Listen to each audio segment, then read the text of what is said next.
What's up, everybody? This is Ricky, and welcome to another episode of Turn to Your Neighbor. Guys, I appreciate all the support, all the love. I know it's been a minute, but we back, guys. We're back. And today is a very special episode because we are celebrating fathers, right? And our guests for today are some of the best fathers out there. All right, our first guest is Jonas Harris, my guy, the educator, the entrepreneur, and the wine consultant. But today we're going to focus on him being the amazing father. And our second guest is no stranger to the show, my man, Dante Milligan, the teacher, poet, minister, and the father of my godson, Micah. Glad to have you both. All right, so look, first of all, happy Father's Day to both of y'all. One of my biggest fears is a shorty coming up to me with a 5-year-old, like, you the daddy, here. Like, yo, that is literally one of my biggest fears. I'm like, Lord Jesus, I don't even know what I would do. But Father's Day, how y'all feel about it? What's your plans this year, Jonas? It's funny. So, like, my ex-wife and I are like 50-50. So this is not a weekend I'm supposed to have him, but he's gonna come over with me, hang out with me on Father's Day. Okay. My homie Albert, this kid who I mentored for a while, he's coming in from LA to hang out. And so we're probably gonna go fishing. Talk some trash, and went in with Joey. Might smoke some cigars and hang out. So, not with Joey, not with the kid. No cigars for the kid. But no, just gonna hang out, catch up for a little bit. So it was good to have like one of my mentees come in, and then my son, and they're both really cool. One's like 27, and the other one's 10. So, are you guys looking forward to your amazing Father's Day gifts coming up? Is that even a thing? Like, Father's Day. Well, I will say I did get a couple cards. There's like a dope who I've known for a while who put together a campaign to sell and all the fathers that she knew around the world Father's Day card. Wait. Say that again. So that's dope. Nikki J. She was just like, she every year she does this thing where she like sends all the fathers that she knows around the world a Father's Day card. She's just like, everybody's talking bad about fathers. And so she's like, I'm taking this initiative. And so you can see like online, she's raising funds, and like, getting cards, taking care of postage, and people were just like, other women and other guys were coming along and just like donating so she could send these cards out all around the world. And then she puts a post like, man, it might be a little late this year. I'm sorry. I'm like, you ain't got nothing to apologize for, yo. You might be the only card somebody who's doing a job might get. Yeah, wow, that's dope, man. I know you mentioned one of the reasons she does it is because people talk bad about fathers. Why do you feel like that is, and how do you feel about that when you hear that being a father yourself? Man. Right. I guess I'll jump in. So I caught some flack because there was this thing where some feminist lady was like get rid of the patriarchy and like talking about how they should not make Father's Day a holiday anymore. And then there's a bunch of articles saying that fathers don't really want Father's Day as a holiday. None of these things are coming from men. Right. So I was like, this is the dumbest thing. Like I said, the idea of the patriarchy is wild. See, this isn't live on the podcast. We made it live. So, but and the reason I say that, and I don't care if you put this in here, it's all good, is that like I'm at the show, the majority of men who are around today were raised by a single mother. And so they weren't raised to be a man by a man. It was raised to be what a mom wanted. And so it's just like you're mad at men, but you raised them to be who they are. And so, but they're mad at the product, but they won't say it was their fault. Oh, you trying to get in trouble? You trying to get in trouble? Like, so you don't care for feminists? I said, I'm just saying, give me the breakdown of what feminists believe about fathers, and I'll let you know if I vouch for it. But yeah. I think to add to that, I think that a lot of women or people in general that don't have love for fathers or Father's Day, I think it stems from not having a good father in your own life. or the father of your kids not being in your life, and then that becoming specifically in the Black community like a motif that we see over and over and over again. So even if it may, and it's probably overrepresented in the media more than it is true in real life.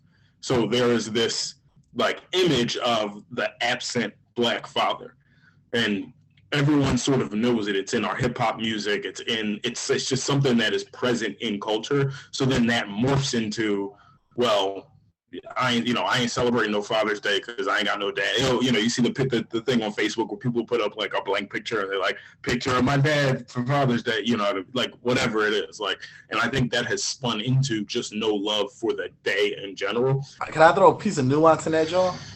Yeah. And that piece of nuance is that in my past, I'll say in two of my past relationships, I won't say which ones because in the past two relationships in the past,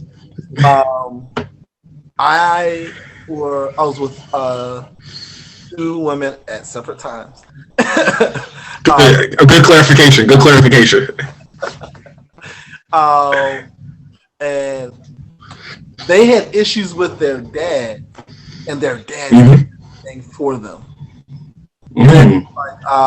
So one person, like they would say, my dad was my role model of what a man should be. My dad was my favorite Bible teacher. My dad took care of everything. He got me through private school and college, right? But he wasn't there for me, right? So I heard that from one person, right? And then from the other person, the dad took care of all these things for the kid. But then when he had other children, they began to despise him. And even though like the dad bought this girl a house, took care of her renovations, and does all of her like maintenance, and she's still like, that nigga don't do nothing for me. He's not there when I need him. He's always there with those kids. I'm like, you talking about the 5-year-old? 30. Right? So it's interesting where it's, and I think as Dante was leading to, like it's in to be against fathers and men, as if it's Gucci. Yeah. And our perspectives of our parents are it's like becoming a parent and then thinking back on my perspective of my own parents is like, wow, like you don't realize how that like selfish childlike mentality can stick with you longer than you're a child. Like you will go into your adult life going, my mom never did this or my parents never did that. And until you become a parent and go like, man, like this is hard. Like, and I start having empathy for my parents. Like, oh, it was hard for them too. So even if your dad wasn't around, sometimes it's, and I don't want to jump into it now because I know you're going to ask us about our own relationships with our father. So I'm not going to jump into the question too early. But like when you look back, you might have this perspective where you're like, oh, well, my father wasn't around. And then you look back on it and you're like, okay, but also X, Y, and Z were happening, or also my mother didn't allow him to come around, or also whatever it was. And like you said, you add nuance to it. And then you realize like maybe I was being too hard on him to some extent. And again, fathers bear usually the bigger brunt than mothers do. When you hear single mothers say, I'm the father, today's Mother Day, happy Father's Day to me, how you feel about that statement? It's selfish. And it's attention seeking. It's like this, you are like this. My thing is, I tell people like this: you are a man, whether you're a responsible man or an irresponsible man. You're never not a man. You're not a lesser man. It's just that are you a responsible, mature, or irresponsible and immature man, right? So I want to throw that out there. You're mute. Oh, okay, all right. So yeah, because when I posted that thing about them dismantling Father's Day or getting rid of it, my homie Courtney, he stepped up. He's a rapper whose wife died, and he's been spending the last 10 to 15 years raising his 3 daughters by himself. And he said, well, what about the father who's a widow. I don't claim to be nothing on Mother's Day, right? And so for me, it's a sense of maturity. And again, I'm just knowing my situation. I know that there's a lot of situations that my mom created a lot of situations for us not to like my dad. And she admitted that stuff as I became an adult. My dad didn't fight hard enough, right? It was kind of twofold. Yeah, so it's twofold. It's twofold, and it's just like, so it's like, you only look like you've done this much because, as in North America, we were taught a lie for a very long time. I don't truthfully mind like someone say like, and like for a large part of my life, my mom was mother and father. Like I get the sentiment. Like I get the idea. Like I'm not gonna jump out of my seat because you want to recognize a mother recognize that a mother did more than maybe she had to do or had to lift more than her fair share. But again, we talked about things becoming cool, right? So I just caution people when they do say that to say, so is the father of your kid not involved at all, or like are we taking advantage of an opportunity to just gain more attention? When women jump up and say that kind of stuff, I'm like, this is disrespectful, because just because you put yourself in a position to be hurt or someone hurt you, it doesn't make it right for you to hurt someone else or to take something that's not yours. All right, so Tay, what's your relationship like with your father growing up, and what does Father's Day mean to you when you think about? Yeah, my relationship with my dad was it was a little tough. It got strained as I grew up. Him and my mother divorced when I was like 11 or 12, but our relationship was straining prior to that. My dad kind of similar to what Jonas was saying. He grew up a sort of estranged from his father, from my grandfather, and he sort of had this idea of what a man was supposed to be and what manhood was. And so anytime I didn't emulate that, he would sort of like lash out at me for not emulating what he wanted like manhood to be. So I was always more of a writer and a reader and, poetry and music and those kinds of things. And he wanted sports, he wanted fighting, he wanted he wanted those things. He was old school and he's the kind of guy that would be like, go get into a fight to prove that you can do it, that kind of stuff. And try to force me into situations to do things like that, or put me in situations that I at the time felt like were dangerous or uncomfortable or whatever. And then on top of that, he struggled with alcohol. So when you kind of mix all those things together, it just made for a really contentious relationship. So with him and my mom divorced, I didn't see him much. And he would, now that I look back, I can tell that he was trying. You could argue he didn't try hard enough, but he would try to see me, and I often would say, no, I was not, I'm a teenager and we don't have a good relationship. And then he would kind of like leave it at that. Or if I did come to his house, I'd be there for a little bit, and then he'd be like, all right, I got this girl coming over, so I'm gonna need you to, go to Ricky's house, like, whatever, Our relationship started to mend when my grandfather died, because my grandfather held us together, because we both wanted to see him. So it was like, well, we'll be in the same room with each other to see him. And then when he died, it was like, well, what are we gonna do now? So that forced us to talk a little bit. And then when he became a grandfather to my kids, now he's coming over more and he's trying to be in their life. And so that forces, him to be around more. And again, just being a father, I do look back and I go, he probably was trying his hardest. It just looked different for him than it would for me or anybody else. And like, again, I take into account things that I learned about his life growing up. You know what I mean? He spent time in the streets. He spent time, you know what I mean? Like with, really with nothing and with no one and with not a lot of support. He left and went to the military to try to figure his life out. And then that didn't work. He had another kid that's halfway across the country, my half sister that's halfway across the country. Like it, you know what I mean? He has a lot of other pieces of his life. And so for him, when he, tells me to do something, or says like, I want you to get into a fight to prove you can do it or something like that, in his mind, like, that's how you raise a young man. Like, you can't be out here getting punked. So I'm gonna go drop you off at the park on 8th Street and, you're gonna go do something. And then that's it. Yeah, right. I know. but like to him, like that made sense. Like, you know what I mean? And he'd drop me off and leave me by myself. Like, or take me to a park in like north, like, down Susquehanna and just leave. You know what I mean? And be like, make it home.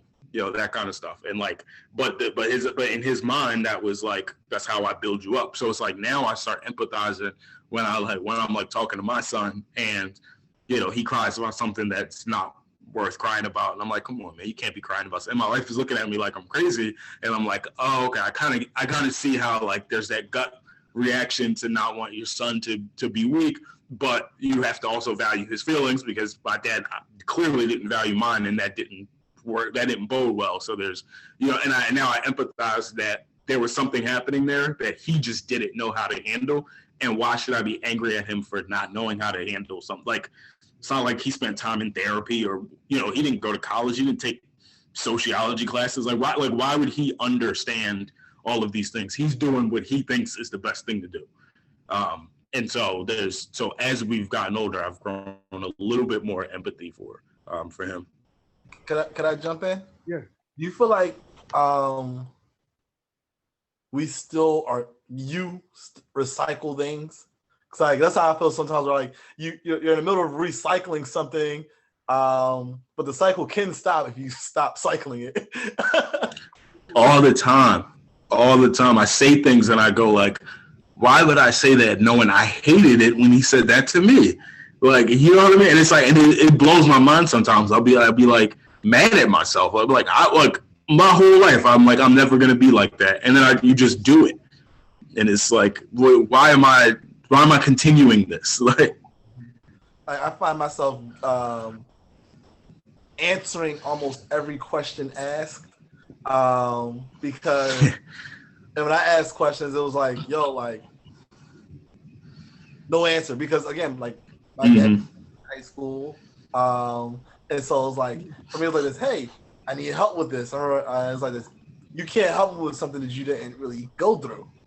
Right. You can only like this. People make the best decisions with the information they were given.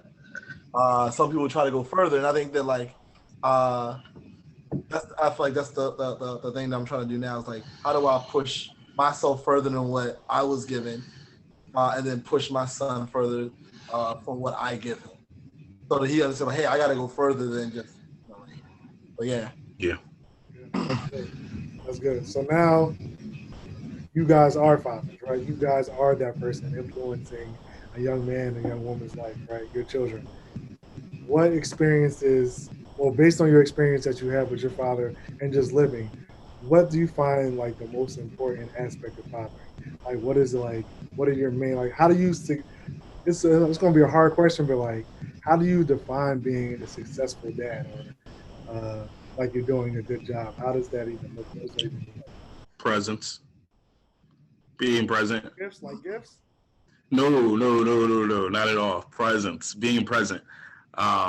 So yeah, and that's something that took me a couple years to figure out. But I think that we either get caught up in literal presence, right? Like material things, and saying like, well, I gotta get this for my kids. I gotta buy this for my kids so that they have X, Y, and Z.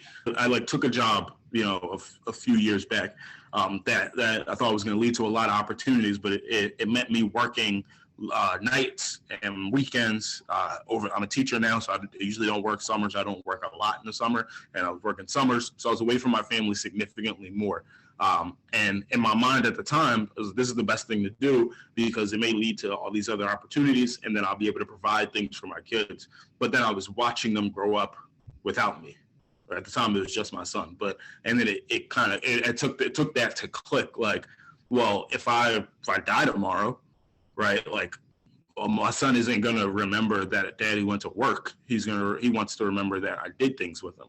Like at the end of my life, I want my kids to have memories of me, not like, oh yeah, that house we lived in was nice, or whatever it is. So I should always, whenever I'm faced with decisions, pick the decision that allows me to be with my family. Over anything else, even if there's a decision that seems to be more profitable at the time or more whatever it is, if it seems like it's going to jeopardize being with my family, make the decision to be with your family, because you'll never regret that decision. I could say like, man, I wish I went to Vegas that one time, but if I went to Vegas and died, right, like I would have regretted not being with my kids. However, if I die with my kid, I know this is terrible, but if I die with my kids, I'm not going to be like, oh, I wish I went to Vegas that one time. Like, you know what I mean? Like always. So it's the more important investment. And that's the one that's how you don't lose the game, is that you always hedge your bets at being with your kids, as much as possible in whatever way that looks like. I remember I was walking with my son, and I think he was 3. He was asking me questions. It was like a bunch of questions. And I'm like this. And I try to when he was like younger, I used to walk with him in the neighborhood, and we just talk about different things about creation and stuff like that. And I went to this store, and some guy was like this, you actually talk to him? And I said, how will he learn language if I don't talk to him? Right? And I said, now granted, he'll take in everything that's being said and learn how to actually formulate thoughts and words. So I'm like this. So yeah, I talk to him so that he understands those things. And that goes back to the whole communication. Is just like, that wasn't a part of my upbringing. It was like, this is adult stuff. Yeah. But if the older teach the younger, then they learn adult stuff. I'll say productive adult stuff. Mm-hmm. And so for me, it's like time, presence, communication. I don't want to hold it to not being what my dad wasn't, because it's more than that. Because it was being with Steve Davis and Guy Cuffey were, like those dudes like walked me through a lot of stuff. And like, Shout out to Steve and Guy. Yeah, so I'm just like, so it's like, all right, doing more than that. So it's like, all right, we'll work on the things I hate. I hate football. He was playing football at one point. He started doing soccer. That's an exhausting sport, but I try to work a little bit with it. And so, like trying to figure out what, like, it's funny. He engages people now, similar to how I did when I was younger. And so everyone he runs into, he got them downloading Pokemon Go, so he has more people to play with as he walks around the city, right? And so I started to see some of those mannerisms and things that I learned from other people. And so I think that's the stuff that's important. Now, to the original question, I would say, in my opinion, you don't know what you're doing is working until all the restraints and barriers are gone, right? So if I practice bowling, but I never took the bumpers off, I don't know. I practice skating, I always had the walker, I don't know, right? And so as a teacher, I said the teacher's greatest reward is when the student gets it. And you won't know the student gets it while he's in your class or while she's in your class. Is that when you see them years later and they're what they say, you're a productive and contributing citizen to the world, Yeah. And so that's why for me, like over the summer, we built a garden. Yeah, I saw that. Right? I saw that on the gram. Yeah, so I try to keep on That's dope. That's dope. I have a friend who was a stable, so we started doing horseback riding. We started going fishing. And I'm like, the stuff that I don't do. But I'm like this, I'm going to learn these things. You got to learn them too. Because these are the moments where, like, I'm not big on buying stuff, on presents and stuff like that. I'm like, no, we do things. We have an experience. We'll learn something. We'll fail together. But for me, that's those are the things that I didn't have growing up. Is those experiences. So yeah. Yeah, that's dope. I like that. I love the bowling analogy, right? You really painted a good picture. Like you don't really know because they're under your roof, right? You're controlling them, but you don't really know if you did your job until you let them go, right? Really dope. Well, we're almost out of time. A couple more questions. I actually want to direct this one to Jonas really quick. I know, would you consider yourself in a co-parenting situation? Yeah, yeah. Right. What's the benefits of co-parenting? Because I was having a debate with my boy. And then you like, you see all these girls on vacations, Miami, Punta Cana, right? I'm like, don't they got 2 kids? It's like, yeah, well, they with their daddy this weekend, right? And then one of my female friends, they were like, I can't do that because they don't get daddy designated daddy time, like they court mandated daddy time. So like I'm always with them. I don't get the weekend vacation or that 5-day break. So I say all that to ask you, what's some of the benefits of co-parenting and what's some of the difficult parts of co-parenting? I'll say difficulties are there are some conversations both parents need to be present for. Right? And at times we divvy those things up. Also for me, I'm like this, if he's on punishment with you, it doesn't mean he's on punishment with me. Because I'm like this, my thing is like, hey, if he offended you or your husband, y'all got to deal with that. When he come with me, he didn't offend me. If you were my wife, I hear you. That's not the thing anymore. So now if he does something that's like something cool. Wow, like this, like something in school, I ain't gonna. I'll leave like this. He with you. You got a spangle for that one. I got you. I mean, but what are some of the benefits? The benefits, I think, like, is that I'll say for him is that like, yo, he will have more access to stuff, right? Like his mom has a savings account for him. I have a savings account for him. I started a business that I'm going to give to him when he turns 18, right? And so I'm like, hey, so that means like he's the only grandchild on her side. And so it's like this. He's gonna grow into some stuff, right? So for me, it's like so I think like that's the benefits is that like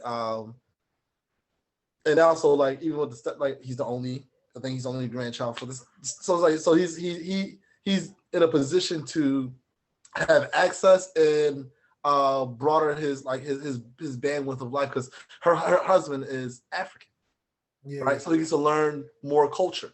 So he gets more exposure being right. I got you. Okay. So I think that's the benefit, and like you know we set our schedule up very even. So it was like I got a 2-day week, and then I got a 5-day week. So there's like but just on a 2-day week you might see me, right? On a 5-day week, yeah, I gotta you know. So I mean, so that is a benefit. Yeah, I got you. Good, no, good. I always wanted to ask that question. Yeah, like we're mad cool though. Like we're mad, like everything is like, yeah. That helps because a lot of situations don't be like that, so that helps. If I had a drink, I would definitely drink to that one because I see it. All right, so last question, guys. First of all, I appreciate your time. Last question. I'm just going to be as cliche as I can possibly be. What's the best thing about being a dad? I'm gonna go with Dante first. What's the best thing about being a father? So best thing about being a father, and this is funny because it kind of ties into what he was saying when he was saying that what Jonas was saying when he said you don't know that it works until later. You know, there are enjoyable moments in being a father, but I really think this might sound off, but I think that the real joy comes later. Like, and I think that's the best part. Like raising my kids is actually more of it's a lot like if you're working out to get to a certain goal or something like that. Like, it's difficult. It can be grueling at times. It can be trying at times. But what gets you through it isn't necessarily anything or I shouldn't say anything. There's, some things that get you through it right now. But I think the large part that gets me through it is that in my head, this is an investment in something that's happening later. Like, raising kids is the most selfless thing I've ever had to do. And it's not selfless because I'm selfless because it demands that of me. Like, these kids can't really give me anything. Like, they can't. I mean, they're little children. Like, there's nothing that they can physically like give to me. So everything I'm pouring into them is in hopes that they're able to do something with it as they grow, and I won't know I've done a good job until later. So the rewarding thing about it right now is the vision of what it might be. I feel like I'm at practice, in my rookie year, thinking of when I'm going to hold up the championship trophy, and that image is the reward. But as he was talking, I was reminded of something Jordan Peterson said, and he was like, "It is your job as a parent not to hate your kid or put yourself in a position where you hate your kid." Right? Because while you're going through that process, you'll find out your kid's better than you. And then you you try to sabotage it because of your pride and stuff like that. And so it's like today we're in a car and he was just like, how many businesses did you start? I said 2. He said, well, I'm going to go for 3. And I said, you should. Right.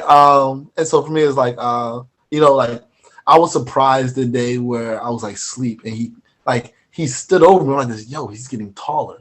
And there was some things he was saying like this, yo, he's learning how to use words in a colloquial way. And so I'm like this, that's cool. I like that. Seeing it like you had something that started from scratch. It was like having a white piece of paper, like in your first composition book. And at the end of the year, you're like, all right, there's some stuff right there. I can't read half of it, but it's getting there, right? And so, I think it's important, like all those different steps, and just when they get older and you see what they become. The analogy that came to my head is funny. Are you ready for it? We won a championship together, right? But if I'd have had you the way you play and the height you are now, we would have had more championships. Facts. Right? But it was a process. In my glow up days. Yeah. And so like this, and so like this.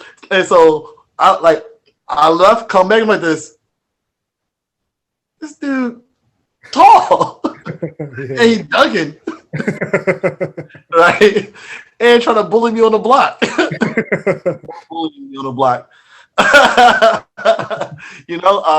And so I wasn't there for all those in between moments, but I know like, hey, it was times where we put in time and just where it was basketball, just making jokes, and then it's like, yo, it was a whole different person who like is now like dominant. Did you just low key sun me? Did you just?